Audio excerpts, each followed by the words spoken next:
Ready? તો કાલે આપણે જોયું હતું કે ભાઈ બે વસ્તુ મારી પાસે હતી, દ્રાવણની એન્થાલ્પી અને અનંત મંદન. અનંત મંદને શું પણ?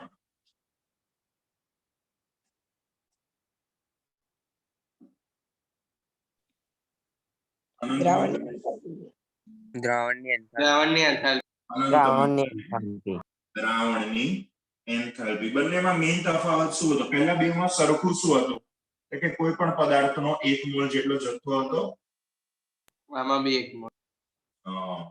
ડિફરન્સ શું હતો?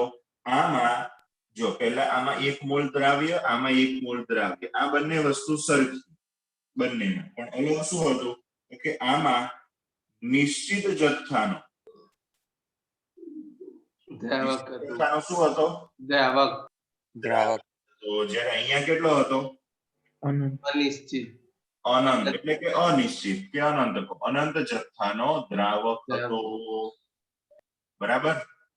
હવે આ દ્રાવણની એન્થાલ્પી એટલે 1 મોલ પદાર્થને નિશ્ચિત જથ્થાના દ્રાવકમાં ઓગાળીએ ત્યારે શું? વ્યાખ્યા પ્રમાણે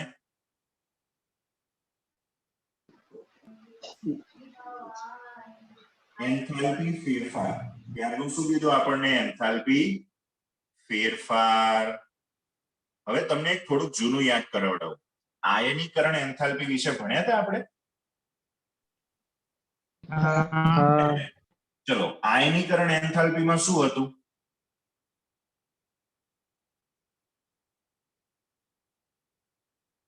એક ઇલેક્ટ્રોન કાઢવાનો હતો અને ઇલેક્ટ્રોન પ્રાપ્તિ એન્થાલ્પીમાં શું હતું? 1 ઇલેક્ટ્રોન ઉમેરવાનો. 1 ઇલેક્ટ્રોન ઉમેરવાનો.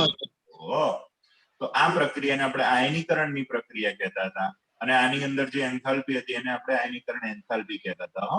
હવે બંનેની વ્યાખ્યા મગજમાં લાવી દેજો, હું તમને પૂછવાનો છું. અહીંયા આપણે ઇલેક્ટ્રોન પ્રાપ્તિ એન્થાલ્પી. હવે ચલો, બંનેની વ્યાખ્યા કોઈને યાદ છે? કોને યાદ છે? આનિયા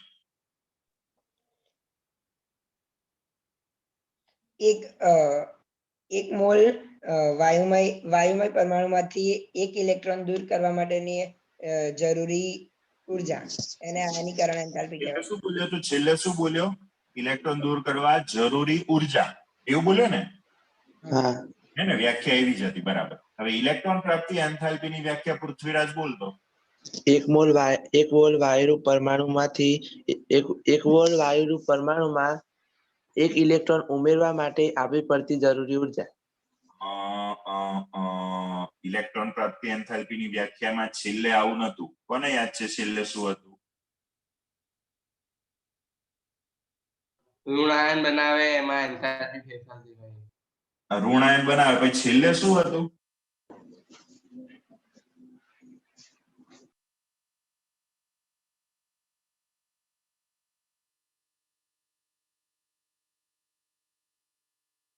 ગુમાવવી પડતી એન્થાલ્પી. આયનીકરણ એન્થાલ્પીની વ્યાખ્યામાં બરાબર હતું કે ભાઈ 1 ઇલેક્ટ્રોન દૂર કરવા માટે જરૂરી ઉર્જા અથવા તો આપવી પડતી ઉર્જા. પણ આયનીકરણ એન્થાલ્પીમાં એવું હતું. પણ ઇલેક્ટ્રોન પ્રાપ્તિ એન્થાલ્પીની વ્યાખ્યામાં જો તમે જોયું હોય ને, વાંચ્યું હોય ને, યાદ હોય ને, અત્યારે એવું હતું કે ભાઈ વાયુરૂપ તટસ્થ પરમાણુમાં 1 ઇલેક્ટ્રોન દાખલ થાય ત્યારે થતો એન્થાલ્પી ફેરફાર. આમાં એન્થાલ્પી ફેરફાર શબ્દ ના વાપર્યો આયનીકરણ એન્થાલ્પીમાં. એમાં એવું જ કીધું કે ભાઈ જરૂરી અથવા તો આપવી પડતી ઉર્જા ને, અને અહીંયા શબ્દ શું વાપર્યો? એન્થાલ્પી ફેરફાર. અલગ પાડ્યું.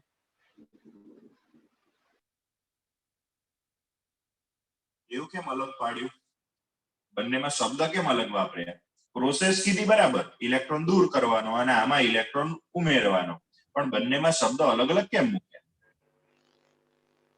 એટલે પેલા એને વાળામાં ઉર્જા આપવી જ પડે આયનીકરણ માટે, જ્યારે આની અંદર ઉર્જા આપીએ અને છૂટી પણ પડી શકે. ઇલેક્ટ્રોન પ્રાપ્તિની પ્રક્રિયામાં ઉર્જા આપવી પણ પડે, જેમ કે ઊંડા વાયુઓ, અને હેલોજન છે 16મો 15મો સમૂહ આવા બધાની અંદર ઇલેક્ટ્રોન ઉમેરો ત્યારે ઉર્જા છૂટી પણ પડે માટે એ લોકો એક કોમન શબ્દ વાપરી દીધો એન્થાલ્પી ફેરફાર પેલું બહુ મોટું પડે કે કોઈ પણ વાયુરૂપ તટસ્થ પરમાણુમાં એક ઇલેક્ટ્રોન ઉમેરીએ ત્યારે આપવી પડતી અથવા તો છૂટી પડતી ઉર્જા એ બેઉ મોટું ના બોલવું પડે એટલે એ લોકોએ પ્રેમથી શું મૂકી દીધું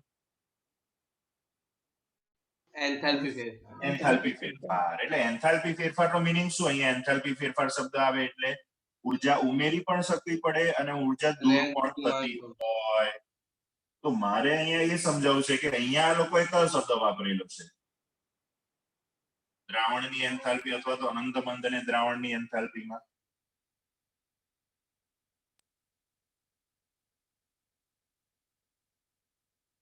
એટલે કયો શબ્દ વાપર્યો એન્થાલ્પી ફેરફાર. એન્થાલ્પી ફેરફાર. એનો મીનિંગ શું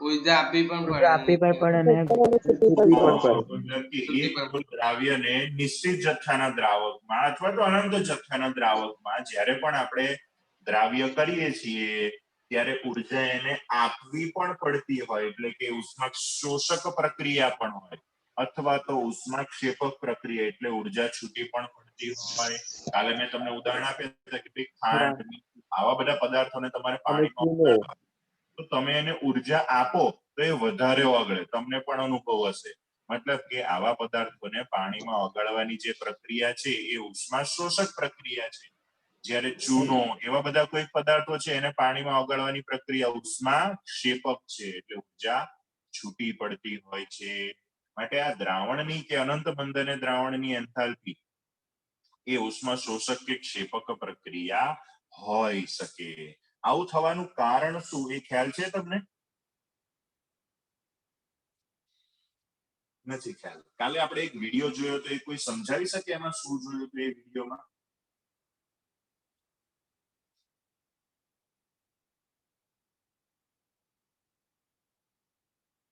હા નિયમ એને એને આયનની ફરતે પાણીના માઇનસ વાળા છેડા એટલે કે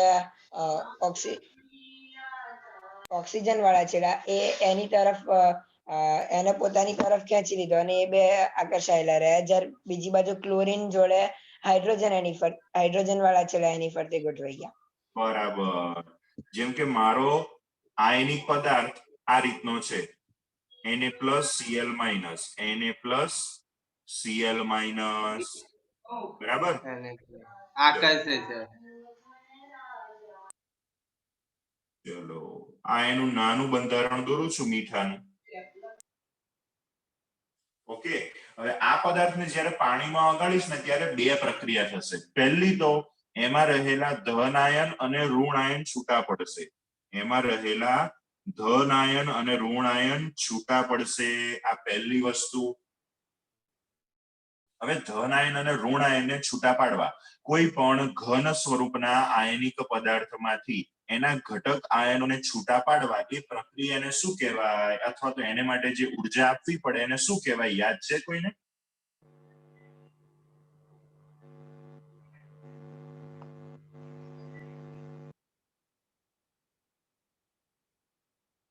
ચોથા ચેપ્ટરમાં આપણે એને લેટિસ એન્થાલ્પી કહેતા હતા યાદ આવે છે કશું એક મોલ ઘન સ્વરૂપના આયનિક પદાર્થમાંથી એના ઘટક આયનોને વાયુ સ્વરૂપમાં અનંત અંતરે દૂર લઈ જવા માટે આપવી પડતી ઉર્જા એને લેટિસ એન્થાલ્પી કહેવાય આવું કશું ભણ્યા હતા આપણે રેડી તો ચેપ્ટર નંબર 4 ની અંદર આપણે લેટિસ એન્થાલ્પીની વ્યાખ્યા આવી હતી હવે એન્થાલ્પી છે એટલે આ ચેપ્ટરમાં ભણવાની તો આવવાની જ છે તો ત્યાં જે આપણે ભણ્યા હતા એ જ લેટિસ એન્થાલ્પીનો અહીંયા ઉપયોગ કરીએ કે ભાઈ કોઈ પણ પદાર્થને કોઈ પણ દ્રાવકમાં ઓગાળીએ ત્યારે સૌપ્રથમ એના ઘટક આયનો આયનિક પદાર્થો તો ઘટક આયનો અલગ પડશે એને માટે ઉર્જા આપવી પડે કે છૂટી પડે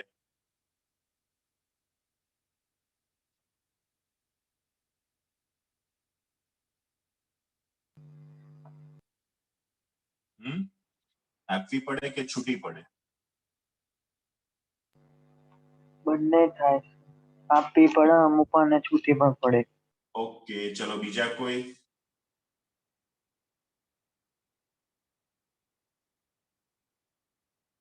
આપણે શું કરવાનું છે અત્યારે?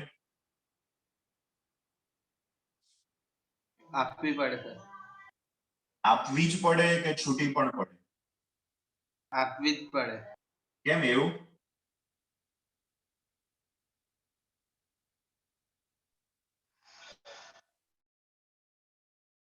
એવું થાય કેમ કે એ પ્રક્રિયામાં વિયોજન પણ થાય છે અને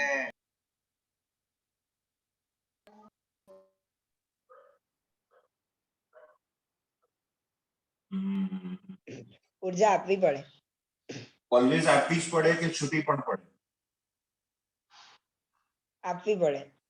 એમને છૂટી ના પડે ક્યારે? ના પડે. કેમ એવું?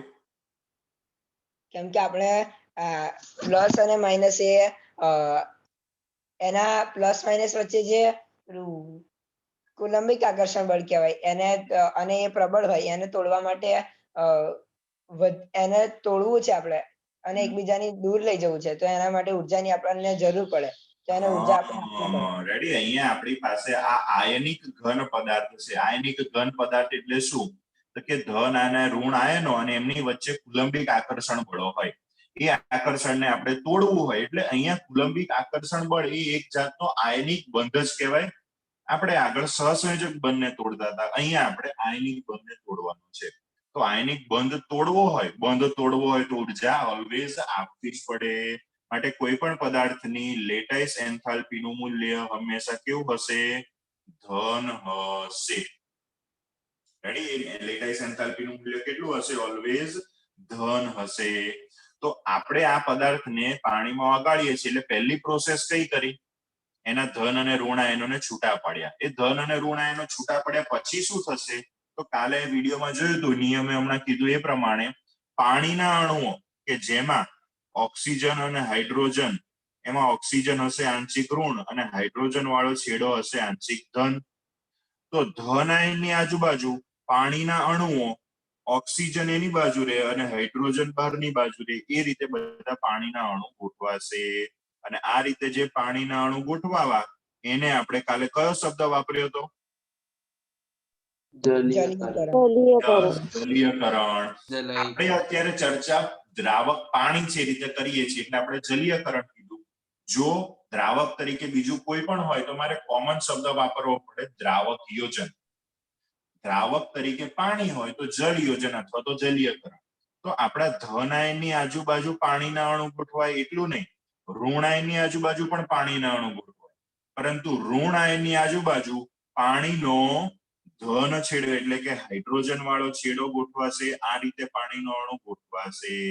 આ રીતે જે પાણીના અણુઓ કોઈ પણ ધન અથવા તો ઋણ આયનની ફરતે ગોઠવાવા એને આપણે જલીયકરણ કહીએ છીએ. અને આ જલીયકરણની જે પ્રક્રિયા એમાં જે ઉર્જા છૂટી પડે એમાં શું થશે? ઉર્જા છૂટી પડશે. એ ઉર્જા કેવી હશે? છૂટી પડે છે એટલે એની મૂલ્ય માઇનસ આવશે. તો લેટાઇસ એન્થાલ્પીની સંજ્ઞા કદાચ આપણે ચોથા ચેપ્ટરમાં લખી હતી, ના યાદ હોય તો આવી લખાય, delta H lattice, LATTICE. Delta H lattice એટલે કે લેટાઇસ એન્થાલ્પી. અને જલીયકરણ એન્થાલ્પી એને ઇંગ્લિશમાં કહેવાય ડેલ્ટા એચ હાઇડ્રેશન, HYD. જલીયકરણ ઇંગ્લિશમાં શું કહેવાય? હાઇડ્રેશન. એનું શોર્ટમાં HYD, ડેલ્ટા HYD. તો જ્યારે પણ કોઈ પણ પદાર્થને આપણે નિશ્ચિત કે અનંત જથ્થાના દ્રાવક ઓગાળીએ છીએ ત્યારે જે એન્થાલ્પીનો ફેરફાર થાય છે દ્રાવણની એન્થાલ્પી. દ્રાવણ એટલે ઇંગ્લિશમાં કહેવાય એને સોલ્યુશન. તો દ્રાવણની એન્થાલ્પી માટે આપણે સંજ્ઞા વાપરીએ છીએ ડેલ્ટા એચ સોલ્યુશન. બરાબર? SOL, delta H SOL. આ દ્રાવણ બનવામાં એટલે કે દ્રાવ્યને દ્રાવકમાં ઓગળે ત્યારે કઈ બે પ્રક્રિયા થાય છે?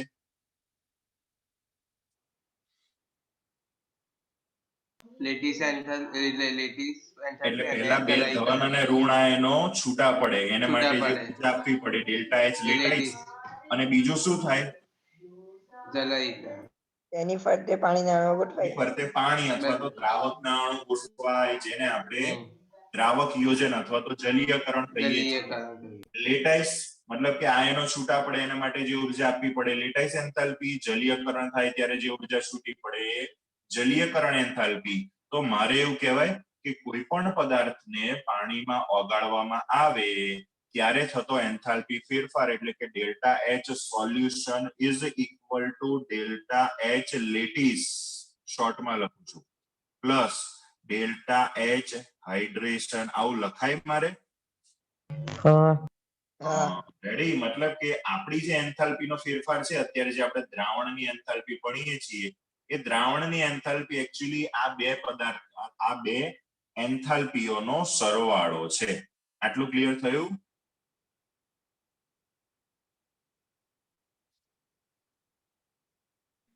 હા ઓકે, બરાબર. ચલો પહેલો આનો સ્ક્રીનશોટ લઈ લેજો. સ્ક્રીનશોટ પછી આમાંથી જેટલી વસ્તુ તમારે લખવી હોય ને એટલી લખવાની. બરાબર?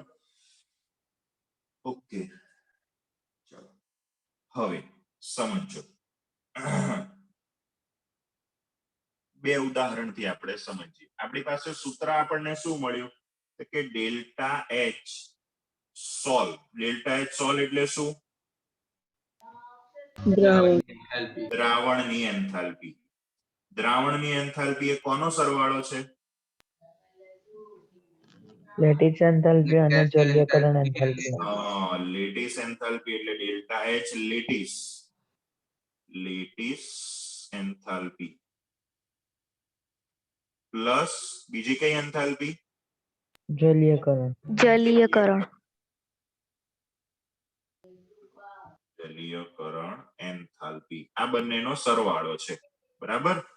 હવે સમજી લો કે કોઈ પણ એક આયનિક પદાર્થ છે એને હું પાણીમાં ઓગાળું છું તો એ આયનિક પદાર્થની લેટાઇસ એન્થાલ્પીનું મૂલ્ય ધારો કે 100 છે. કેવું હશે? પ્લસ કે માઇનસ? પ્લસ. પછી એના ધન અને ઋણ આયનોના કદ, એના ધન અને ઋણ આયનોનો વીજભાર, NaCl ને કોઈ પણ મેં પદાર્થ લીધો એમાંથી જે બે ધન અને ઋણ આયનો બને છે એની આજુબાજુ પાણીના અણુ ગોઠવાય. તો મેં ચોથા ચેપ્ટરમાં પણ મેં કીધું હતું કે ભાઈ ધન અથવા તો ઋણ આયનની આજુબાજુ પાણીના અણુઓનું કઈ આટલું નાનું અમથું લેયર સ્તર ના બને. ઘણા બધા પાણીના અણુઓ આખા ઘણા બધા સ્તર એની આજુબાજુ બનતા હોય. બરાબર? તો એ દરમિયાન દરેક આયનિક પદાર્થમાં એના ધન આયન અને ઋણ આયન એનું કદ નાનું હોય મોટું હોય એને આધારે, પછી એના ઉપર જે વીજભાર છે +1 +2 આ બધા પરિબળોને આધારે એની આજુબાજુ જે પાણીના અણુઓ ગોઠવાવા એ પણ અલગ અલગ હોય અને એને આધારે એની જલીયકરણ એન્થાલ્પી પણ અલગ અલગ હોય. તો આપણા એક આયનિક પદાર્થ માટેની લેટાઇસ એન્થાલ્પી છે 100 કિલોજૂલ પ્રતિ મોલ જેટલી અને એની જલીયકરણ એન્થાલ્પી છે -200. બરાબર? પાણીના અણુ ગોઠવાય ત્યારે 200 કિલોજૂલ પ્રતિ મોલ જેટલી ઉર્જા છૂટી પડે છે.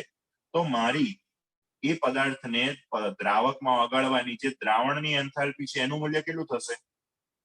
-100. -100 થશે. બરાબર? હવે હું બીજો કોઈક આયનિક પદાર્થ લઉં છું કે બીજા કોઈક આયનિક પદાર્થ માટે લેટાઇસ એન્થાલ્પી છે 300 અને એની જલીયકરણ એન્થાલ્પી છે -200. તો શું થશે? 200. તો તમે જોયું કે ભાઈ અલગ અલગ પદાર્થો હોય તો એને માટે દ્રાવણની એન્થાલ્પીનું મૂલ્ય બદલાતું રહે છે અને એ પણ ધને આવી શકે છે, ઋણ પણ આવી શકે છે. એટલે કે દ્રાવણની એન્થાલ્પીનું મૂલ્ય પ્લસ એ હોય માઇનસ એ હોય. એ કોના ઉપર આધાર રાખશે? દ્રાવ્ય અને દ્રાવક પદાર્થ. મતલબ કે આપણા જે દ્રાવ્ય પદાર્થ છે એના ઉપર. દ્રાવ્ય પદાર્થ છે એના ઉપર મતલબ એની અંદર આયનિક બંધ કેટલો મજબૂત છે, એમાંથી જે આયનો ઉત્પન્ન થાય છે એ કઈ સાઈઝના છે, એના ઉપર વીજભાર કેટલો છે, એવા અલગ અલગ પરિબળો ઉપર આધાર રાખશે. કહેવાનો મીનિંગ અત્યારે આપણે એટલો ઇન શોર્ટ સમજવાનો કે દ્રાવણની એન્થાલ્પીનું મૂલ્ય લેટિસ એન્થાલ્પી અને જલીયકરણ એન્થાલ્પી બંને ઉપર આધાર રાખે, બંનેના સરવાળા જેટલું હોય અને એ પ્લસ પણ હોય માઇનસ પણ હોઈ શકે. થઈ ગયું? આટલો કોન્સેપ્ટ ક્લિયર મગજમાં કે કોઈ ડાઉટ છે? થઈ ગયું. ઓકે. હવે આને આધારે આપણે એક ટોપિક કે જે પહેલા ચેપ્ટર નંબર 4 આપતા હતા. આપણે જે ચેપ્ટર નંબર 4 છે ને રાસાયણિક બંધન અને આણ્વિય રચના, એમાં આયનિક બંધ ટોપિક છે. એ આયનિક બંધ કરીને જે ટોપિક છે ને એ ટોપિક ની અંદર અત્યારે જે આપણે ભણવા જઈ રહ્યા છીએ ટોપિક એની અંદર આપતા હતા. શું છે એ વસ્તુ? તો એનું ટાઇટલ છે બોર્ન હેબર ચક્ર.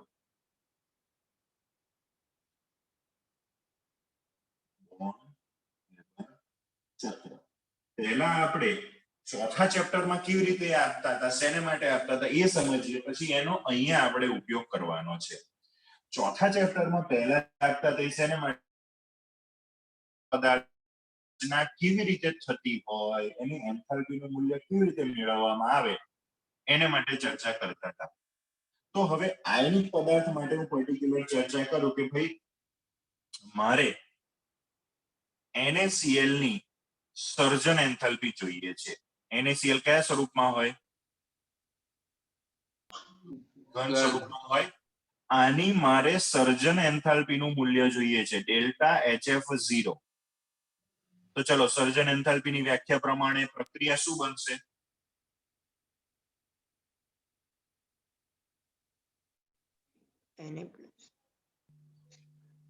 સર્જન એન્થાલ્પીનું વ્યાખ્યા શું છે? તો કે ભાઈ કોઈ પણ પદાર્થનો 1 મોલ જથ્થો બનાવવાનો. શેમાંથી બનાવવાનો? એના ઘટક અને ઘટક ઘટક તત્વોમાંથી. તત્વોમાંથી. ઘટક તત્વો કયા સ્વરૂપમાં હોવા જોઈએ? એના પ્રમાણિત આના પ્રમાણિત આમાં સ્વરૂપમાં. કયા કયા ઘટક તત્વો છે? Na અને Cl. NaCl Na અને Cl. Na અત્યારે કયા સ્વરૂપમાં હશે? સોલિડ solid Solid સ્વરૂપમાં. અને ક્લોરીન કયા સ્વરૂપમાં હશે? Liquid. Gas gas Cl2 gas. હા કે ના? Cl2 Cl2 ગેસ તો મારે ઘન સ્વરૂપની સોડિયમ ધાતુ અને વાયુ સ્વરૂપનો ક્લોરીન એ બંને વચ્ચે પ્રક્રિયા કરાવીને 1 મોલ NaCl બનાવવાનો. સમીકરણને બેલેન્સ કરવા મારે અહીંયા 1/2 મૂકવું પડશે. 1/2 હા. ઓકે. હવે પ્રેક્ટિકલી તમે જો જોવા જાવ ને તો સોડિયમ અને ક્લોરીનને વર્ષો સુધી મૂકી રાખો ને તો NaCl કે એનો છોકરો ના બને. કેમ? કે મારે Na માંથી Na+ અને Cl માંથી Cl- તો બનાવવો પડશે ને. હવે એ બંનેને એમને મૂકી રાખું તો આ વસ્તુ થાય નહીં. મતલબ કે આ વસ્તુ, આ પ્રક્રિયા પ્રેક્ટિકલી નહીં થતી. તો એની સર્જન એન્થાલ્પીનું મૂલ્ય કેવી રીતે મળે? તો કેવી રીતે આપણે એનું મૂલ્ય મેળવીશું? હેસનો નિયમ વપરાશે? તો ચલો એને માટે આપણે અલગ અલગ પ્રક્રિયાઓ લખીએ. પહેલી પ્રક્રિયા હું સોડિયમથી શરૂ કરું. એને સોડિયમ ઘન સ્વરૂપમાં હોય એમાંથી એને વાયુ સ્વરૂપમાં તમે ફેરવી શકો?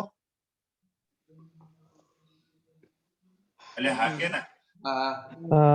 તો આ પ્રક્રિયાને શું કહેવાશે? ઉદ્ધવપાતન. ઘનમાંથી વાયુ સ્વરૂપમાં 1 મોલ ઘન પદાર્થને 1 મોલ વાયુ સ્વરૂપમાં ફેરવવાનું. તો એને માટે એની એન્થાલ્પીને શું કહીશું આપણે? ઉદ્ધવપાતન એન્થાલ્પી. ઉદ્ધવપાતન ઇંગ્લિશમાં કહેવાય સબ્લિમેશન. એટલે ડેલ્ટા સબ્લિમેશન લખું. ચલો એનું મૂલ્ય કેટલું થશે?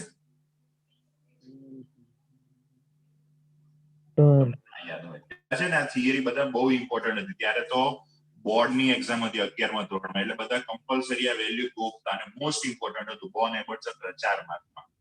તો સોડિયમની ઉર્ધ્વપાતન એન્થાલ્પીનું મૂલ્ય છે 108.4 કિલોજૂલ પ્રતિ મોલ. તમે સમજી લેશો ને? ઓકે. હવે મારે NaCl બનાવવા માટે Na ગેસ જોઈએ કે Na+ જોઈએ? Na+. Na+ જોઈએ. તો હવે હું શું કરીશ? Na ગેસ માંથી એક ઇલેક્ટ્રોન કાઢું. હા, એટલે Na+ ગેસ પ્લસ ઇલેક્ટ્રોન લખાઈ આવું. હા, આને શું કહેવાય? કઈ પ્રક્રિયા કહેવાય?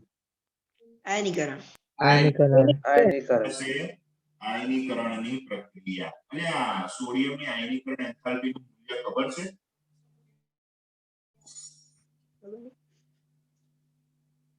જો આની અંદર પ્લસ લખવું પડશે ને ઉદ્ધવપાતનમાં.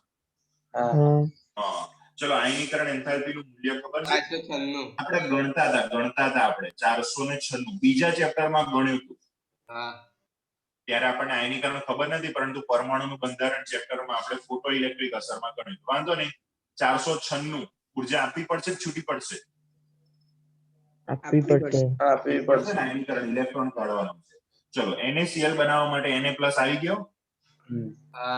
ચલો લગ્ન કરાવવાના છે, વરરાજો આવી ગયો. હા હા, વરરાજો આવી ગયો. કોનો વારો? છોકરીનો. ક્લોરીન. પધરાવો સાંભળે. છોકરીને લ્યા કન્યા બોલાયા રાખશે. બોલ. ચલો હવે છોકરી તો પહેલા એને તૈયાર કરવી પડશે ને. હા હા તો છોકરી કોણ છે આપણી જોડે? Cl2. Cl2. હા, બરાબર. હવે એને તૈયાર કરવામાં તો છોકરા કરતા વધારે ટાઈમ જોઈએ ને. હા એટલે પહેલામાં પહેલું તો છોકરી એટલે કે Cl2 માં રહેલા બંધોને તોડવા પડશે. હા કે ના? એટલે કે જે હા ક્લોરીન વાયુ Cl2 સ્વરૂપમાં છે એમાંથી મારે ક્લોરીન પરમાણુ બનાવવાના છે. તો ચલો આ પ્રક્રિયાને શું કહીશું આપણે? પરમાણુકરણ. અથવા તો બંધ વિયોજન કહેવાય ને. બંને એક જ થાય. હા કાલે આપણે જોયું હતું દ્વિપરમાણુ કણો માટે બંધ વિયોજન એન્થાલ્પી અથવા તો પરમાણુકરણ એન્થાલ્પી બંને એક જ. તો ચલો એના માટે અહીંયા શું લખું? ડેલ્ટા એચ બોન્ડ અથવા તો ડિસોસિએશન. બંધ. બરાબર, બંને લખાય. બોન્ડ એ લખાય, ડિસોસિએશન એ લખાય. તો ચલો એના માટે ઉર્જા આપવી જ પડશે. કેટલી આપવાની છે? 121. 121 નહીં પહેલા. આગળ ક્યાંક મૂલ્ય જોજો. 242. 242. પણ સાહેબ 1/2 ના આવે. ઉભો રહે, શાંતિ રાખ. બરાબર, આનું મૂલ્ય કેટલું છે? 242. મારે કેટલા ક્લોરીન જોઈએ? મારે કેટલા ક્લોરીન જોઈએ છે? એક જ જોઈએ છે ને? એક જ જોઈએ. એક જ જોઈએ. આ સમીકરણને હું 1/2 વડે ગુણું. હા આ સમીકરણને હું 1/2 વડે ગુણું અથવા તો 2 વડે ભાગું તો અહીંયાથી આ 2 જતા રહ્યા. હા આ સમીકરણને 2 વડે ભાગું તો અહીંયા 2 વડે ભાગવા પડે. હા આને 2 વડે ભાગો તો કેટલા થાય? 121. 121. હજુ સુધી બધા પ્લસ જ છે હો. હવે માઇનસ ની એન્ટ્રી થશે. ચલો આ Cl માઇનસ સોરી આ Cl છે એની અંદર હું એક ઇલેક્ટ્રોન ઉમેરી દઉં. હા કન્યા છે ને ભાગી ગઈ હતી. એ કન્યાને ઘરે લઈ આવ્યા, પછી કન્યાને તૈયાર કરીએ છીએ આપણે. બરાબર ને? હા L minus. ચલો આ પ્રક્રિયાને શું કહીશું આપણે? ઇલેક્ટ્રોન ઇલેક્ટ્રોન પ્રાપ્તિ. પ્રાપ્તિ. હોશિયાર છો તમે બધા, તરત જવાબ આપો છો. છોકરાઓ મસ્ત તરત જવાબ આપે છે. હવે બહેનોને જો બહેનોનો વારો આવે ને પણ એ લોકો જ બોલતા નહીં. આને આપણે શું કહીશું? ઇલેક્ટ્રોન પ્રાપ્તિ એટલે ડેલ્ટા એચ Eg. આનું મૂલ્ય ખબર છે? આ તો યાદ હોવું જોઈએ હો. ભલે ગોખવાની જરૂર. -347. -347 અથવા તો 349, જે બી રાખવું હોય. બધી બુકમાં અલગ અલગ થોડુંક પ્લસ ઓર માઇનસ લખે છે. ઓકે, ચલો. અલ્યા છોકરો આવી ગયો? હા છોકરી આવી ગઈ? હા શું કરીશું? લગન કરાઈશ. એને plus gas L Cl minus gas gives અને Cl. NaCl. NaCl solid. ચલો આને આપણે શું કહીશું? આ બધાનો સરવાળો. અહીંયા શું લખીશું? શું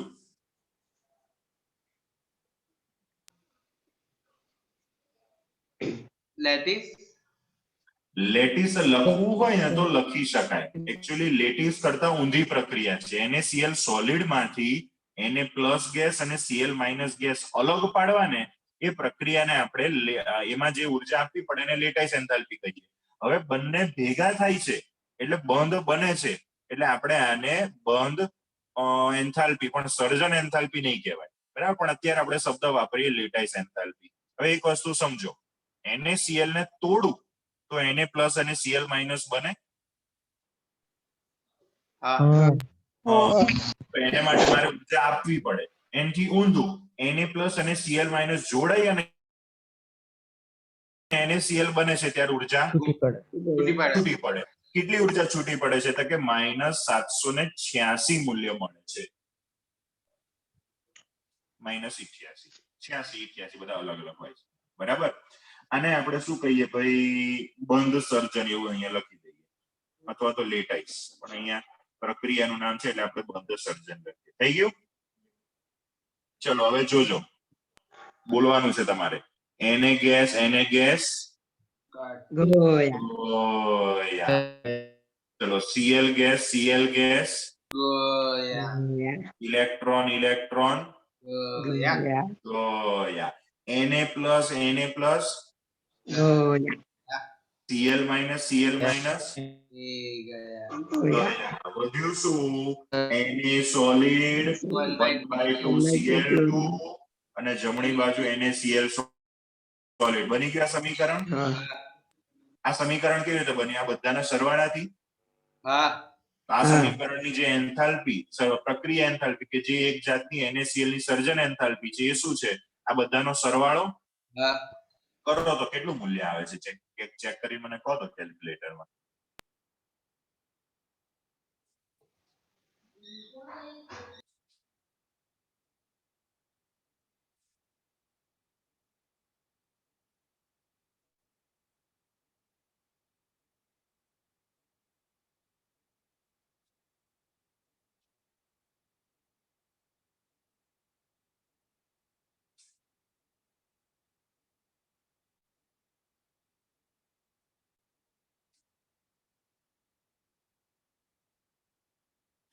એટલે કેટલું આવે મારા ભાઈ?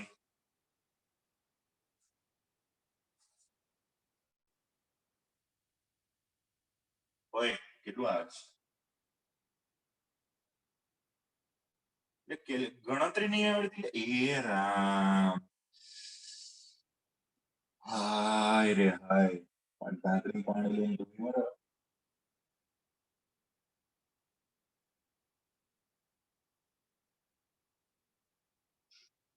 એટલે આ 108 -411.6 કિલો જૂલ પ્રતિ મોલ કે જે NaCl ની સર્જન એન્થાલ્પી થશે. હા કે ના? હા. તો અત્યારે તો આપણે જૂનો ટોપિક ભણતા હતા કે ભાઈ કોઈ પણ પદાર્થ છે, કોઈ પણ આયનિક પદાર્થ, એની સર્જન એન્થાલ્પી કે જેની સર્જનની પ્રક્રિયા પ્રેક્ટિકલી શક્ય ના હોય તો આવી બધી જે પ્રક્રિયાઓ કે જે શક્ય છે એની એન્થાલ્પીના મૂલ્યને આધારે શોધી શકાય કે ના શોધી શકાય? શોધી શકાય. હવે અહીંયા આ લોકો કેવી રીતે સમજાવે છે ખબર છે? એક મસ્ત રીતે. અહીંયા આ લોકોએ શું કર્યું કે ભાઈ આ જ રીતે આખું ચકેડું ચલાવ્યું. આખું ચકેડું એટલે તમને એક ચક્ર સ્વરૂપે આ બોર્ન હેબર ચક્ર આપેલું છે. હમણાં તમને ચકેડું દોરી નહીં સમજાવું. એમાં આનું મૂલ્ય આપી દીધેલું છે ડેલ્ટા HF0. એનું મૂલ્ય આપેલું છે -411. બરાબર. એને આધારે આનું લેટાઇસ એન્થાલ્પી NaCl ની લેટાઇસ એન્થાલ્પી નું મૂલ્ય શોધવાનું છે. તો ખબર આવડે કે ના આવડે? આવડે. આ વત્તા આ બરાબર 411 છે. x નહીં ખબર તો x ના ખબર પડે. -411 બરાબર +108 +496 +121 +-349 +x. આ બધી જ વસ્તુ છે. x નું મૂલ્ય ના મળે? મળે કે ના મળે? મળે. રેડી. અહીંયા એ રીતે સમજાવે છે. કેમ કે અત્યારે આપણો ટોપિક છે લેટિસ એન્થાલ્પી. તો આવા આયનિક ઘન પદાર્થ માટેની લેટાઇસ એન્થાલ્પી નું મૂલ્ય આ રીતે આપણને મળે. ખ્યાલ આવી ગયો ભાઈ બધાને? ઓકે. હવે બોર્ન હેબર ચક્ર તમારી ચોપડીમાં પણ આપેલું છે. એક ચક્ર સ્વરૂપે આપેલું છે. રેડી. કયા સ્વરૂપે આપેલું છે? એક ચક્ર સ્વરૂપે. હવે મારી પાસે અત્યારે ટેક્સ્ટબુક ની અંદર તમે શેર કરાયું હોય તો જોઈજો. પણ તમારી ટેક્સ્ટબુકમાં તમે જોશો ને તો બી તમને ખબર પડી જશે. તમારે ક્યાંથી શરૂ કરવાનું ખબર? તમે એકવાર વાંચજો. ના ખબર પડે તો મને પૂછજો. બધી વસ્તુ તમને શીખવાડવી નહીં નથી. તમે સ્કૂલ ફીડિંગ જો તમને. રેડી. એ બોર્ન હેબર ચક્ર તમે જોજો. ના ખબર પડે તો મને કાલે પૂછજો. ઓકે? ઓકે. આગળની વસ્તુ. અત્યારનો આપણો ટોપિક છે લેટિસ એન્થાલ્પી. આપણો ટોપિક નથી. આપણો ટોપિક શું છે?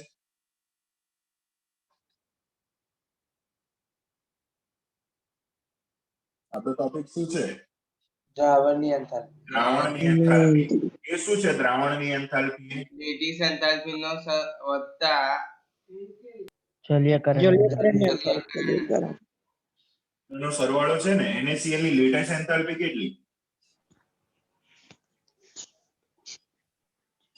એટલે હમણાં લખી નથી +788 હા હે ને?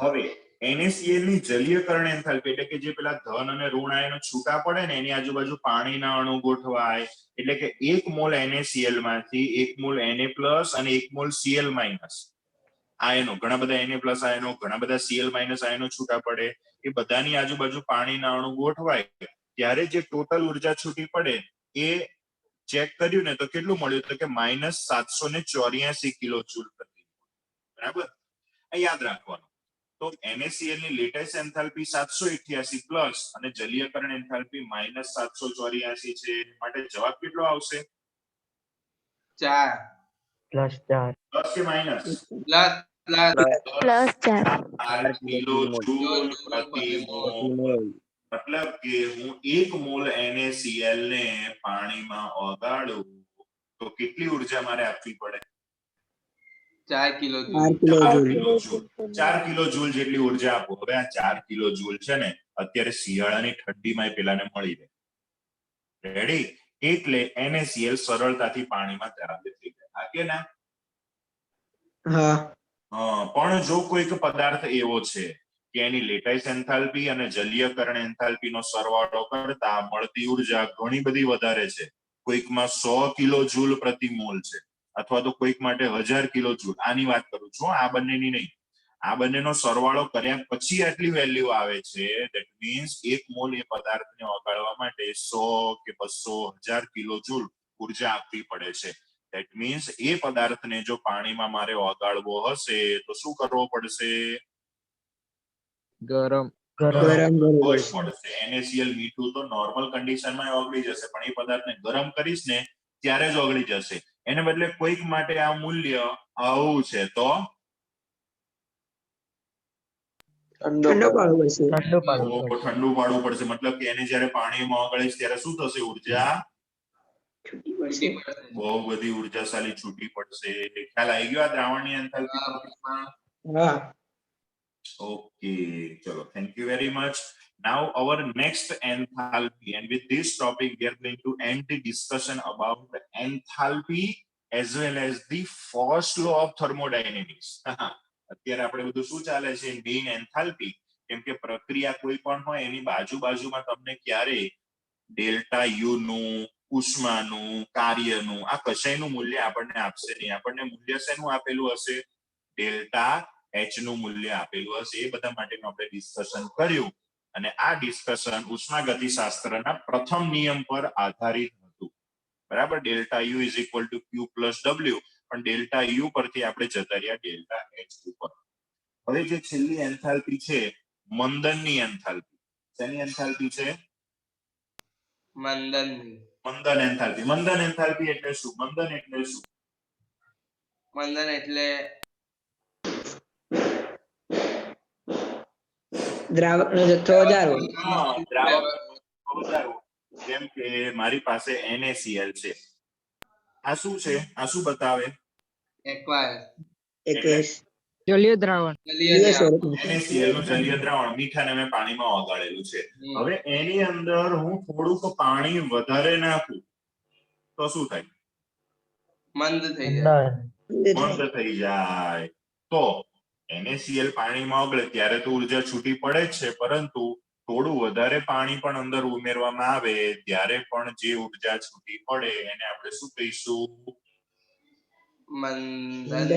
મંદન એન્થાલ્પી બરાબર નોર્મલ પદાર્થો માટે કઈ એટલું બધું આનું મૂલ્ય ના હોય પણ ઉર્જા થોડી તો થોડી છૂટી તો પડતી જ હોય તમારી ચોપડીમાં HCl નું કદાચ ઉદાહરણ છે જુઓ HCl નું ઉદાહરણ છે બરાબર હલો હા એમાં એ લોકોએ પાણી નહીં લખેલું શું લખેલું છે AQ 25 AQ એવું લખેલું દેખાય છે આ AQ એટલે શું તો કે પાણી ઉમેરીને આપણે શું કરીએ છીએ એનું મંદન કરીએ છીએ એટલે ખબર પડી હા તો એ દરમિયાન જે પણ ઉર્જા છૂટી પડે એને આપણે શું કહીશું એની મંદન એન્થાલ્પી એની વ્યાખ્યા પણ આપેલી છે જો દ્રાવણની એન્થાલ્પી નહીં આ લોકો વ્યાખ્યા જ નહીં આપી આપી છે સર. મંદન એન્થાલ્પી ની આપી છે, દ્રાવણ એન્થાલ્પી ની આપી હા છે. આપી છે. અચળ દબાણે અને તાપમાને એક નિશ્ચિત દ્રાવકના જથ્થામાં દ્રવ્યનો નિશ્ચિત જથ્થો ઓગાળવામાં આવે. એવું નહીં, એ દ્રાવણની એન્થાલ્પીની વ્યાખ્યા છે. પહેલા ઉપર જો એ જાણીતું છે કે દ્રાવણની એન્થાલ્પી હા હા હા હા એટલે ક્યાંય મંદન એન્થાલ્પીની કોઈ એવી સ્પષ્ટ વ્યાખ્યા આપેલી છે નહીં, પણ આ ખાલી એક સમજવાની વસ્તુ છે. અને એટલે બહુ વધારે ઇમ્પોર્ટન્ટ ન હોય આ વખતે આ ટોપિક હશે મંદન એન્થાલ્પી વાળો, બરાબર. પણ ઇન શોર્ટ આટલું સમજી રાખવાનું કે ભાઈ મંદન થાય ત્યારે પણ થોડી તો થોડી ઉર્જા છૂટી પડશે. Okay, okay. આજના સેશનમાં આજે આટલું રાખીએ. આવતીકાલે લેક્ચર હશે ત્યારે આપણે નેક્સ્ટ ઉષ્માગતિશાસ્ત્રના બીજા નિયમ પર જતા પહેલા એક નવી વસ્તુ ભણવાની છે. ઓકે, ત્યાં સુધી બધાને ટાટા, બાય બાય. સર